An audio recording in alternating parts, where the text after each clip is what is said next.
Thank you. Can I first point out what a beautiful metaphor Drunk Robot is for all of us, really? This, carefully constructed artifice slowly falling apart in front of the world until it's revealed that it's just a goofball in a tank top. Just like all of us.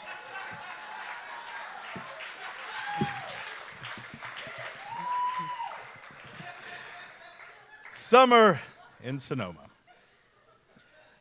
One summer when I was 19, when I still thought recording music was a realistic career choice, I packed up my suitcase and my Camry and drove across the country to intern at a very respectable recording studio in Sonoma, California. Let's leave the place unnamed, but let's also say that I went there because Tom Waits recorded some of his finest work in those rooms. And by those rooms, I mean chicken coops. I found a room to rent on Craigslist. It was a cute house owned by a very nice couple, and every surface in the house was covered in pornography. Well, that's odd, I thought. Walking up to my room to unload my things, I saw in an office that the desktop background of the computer was a very zoomed-in photograph of a vagina. Oh, hello there. Nice to meet you. I'm sure it belonged to the lady of the house, but who knows? The Bay Area is a strange place. They did drink a lot of Menage a Trois wine. Another girl around my age rented a room next to mine. She cried and talked on the phone a lot. I offered her weed once, and she said no, and then we avoided each other. Settled in, I reported for my first day of duty at the studio. The owner, let's call him M, was a tall, fat man that spoke like a 55-year-old recovering alcohol and cocaine addict, because he was a 55-year-old recovering alcohol and cocaine addict. He moved like a wounded bear, waddling through space and time, pounding his legs into the earth, forcing his words out of his mouth, spraying spit in a perimeter all around him.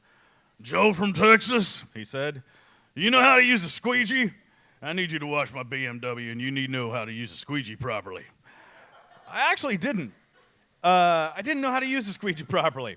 But I said, sure, because I didn't want him to think I was an idiot. "Well, get to work, Joe from Texas. And welcome. I'll show you the checklist later." His car was parked beneath a tree. It was a windy day, and every time I would wash and dry a spot, leaves would fall down and stick to the spots I'd just cleaned. I cleaned them again, and more leaves would fall down, and more leaves would stick. And this went on for some time until M came out to inspect his beloved BMW and said, "It's been 2 hours, and it doesn't look clean. Why are all these leaves on my car? Are you a fucking retard, Joe from Texas? Are you a worthless cocksucker? I hope not. Go pick some weeds." And then he handed me some very modest and ineffective pair of garden shears. They were more like scissors, and there were so many weeds. The studio was an old chicken farm. It was a compound, really. There were multiple barns, living quarters, offices, storage units, and it was summer, and the weeds grew up as fast as I could pick them. I told M landscaping with a pair of scissors was not an optimized workflow. "Use a lawnmower then," he said. The lawnmower, of course, was a piece of shit. After 5 minutes, it would overheat and break down. "What the fuck did you do? God damn it, you broke my lawnmower." "God damn it, Joe from Texas. I'm just mowing. You said to use the lawnmower." "Yeah, but look, you overheated it, you cocksucker." "But you said to hurry up." Okay. "I don't give a fuck what I said, you fucking idiot." For M, the whole world was made of cocksuckers and worthless cocksuckers and retards. That included me and anyone else that wasn't him. Each morning, I picked up the checklist. And my duties included sweeping, Swiffering, cleaning the toilets, washing laundry, checking for spiders, killing spiders, dusting, double-checking the checklist, and usually getting yelled at about the checklist. The farm ran off unpaid labor. There was myself and 2 other interns, Ronnie and Chris. Marshall was the office manager, and he actually got paid. But he got paid chicken shit, usually late chicken shit. There was a dude named Matt. He actually recorded music there, and he got paid $10 an hour. So that was making it. That was the dream. $10 an hour. M did have this mystical quality around him, and it was about human suffering. He could tell when your psyche was fragile. He would ride you right up until the moment you were about to break down and drive a pair of gardening shears through his or your own skull. And that's when he would walk up, put his arm around your shoulder, and tell you how hard you'd been working. Hey, let's take a break. You boys smoke a cigarette. I'm going to go get some organic sandwiches. And so we'd sit there, eating our organic sandwiches together, believing that he had an ounce of compassion in his heart, when really, he understood and manipulated the relationship between Stockholm Syndrome and people's blood sugar levels. Every day for lunch, M would announce, I'm going to take my rest time. Don't come find me. And he would walk out into the fields with a large grapefruit in his hand. 45 minutes later, he would return relaxed and refreshed. Don't get ahead of me here. One day, Chris and Ronnie came in, snickering and whispering, I just can't believe it. What? I said. What can't you believe? They told me I needed to go see for myself. So the next day, when M took his lunch, I trailed behind him. I snuck behind the garage. I hid in the tall weeds and crept forward looking for a view. And there he was, our big, tall, fat, morally reprehensible reptile of a boss, laying nude in the sun in the golden wheat fields next to an empty grapefruit, masturbating.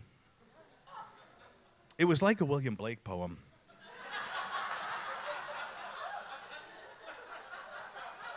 I confirmed my experience with the others, and they let me pick the music in the office that day. That was the only day they did that.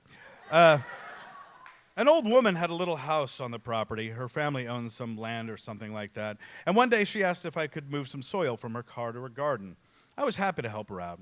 She told me I was a nice young boy, and then she showed me her marijuana grow house.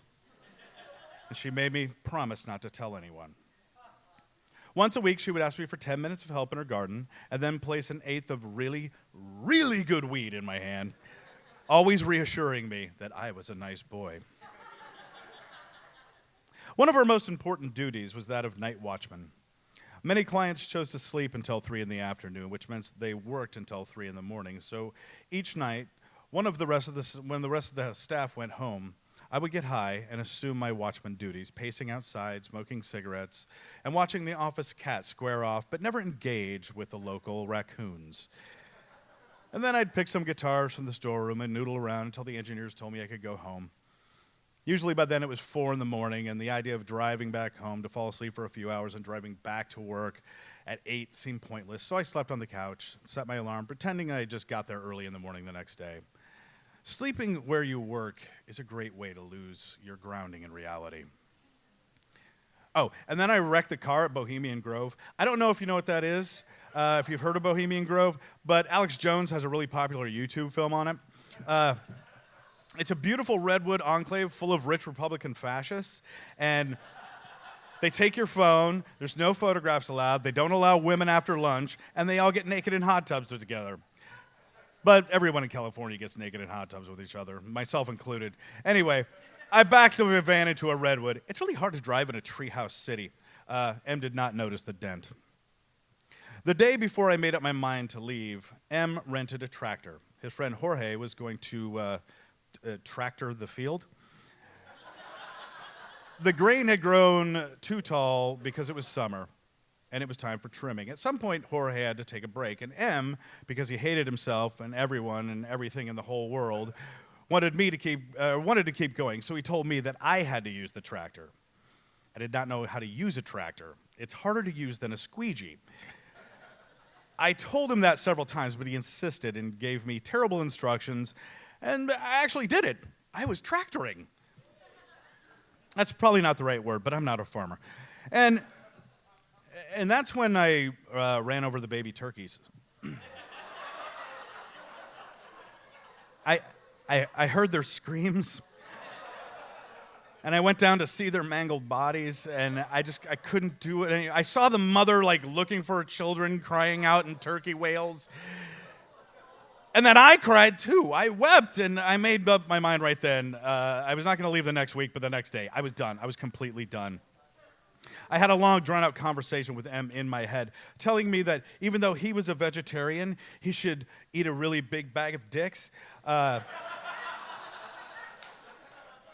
When I finally told him I was leaving and then said it out loud, the joke really didn't land.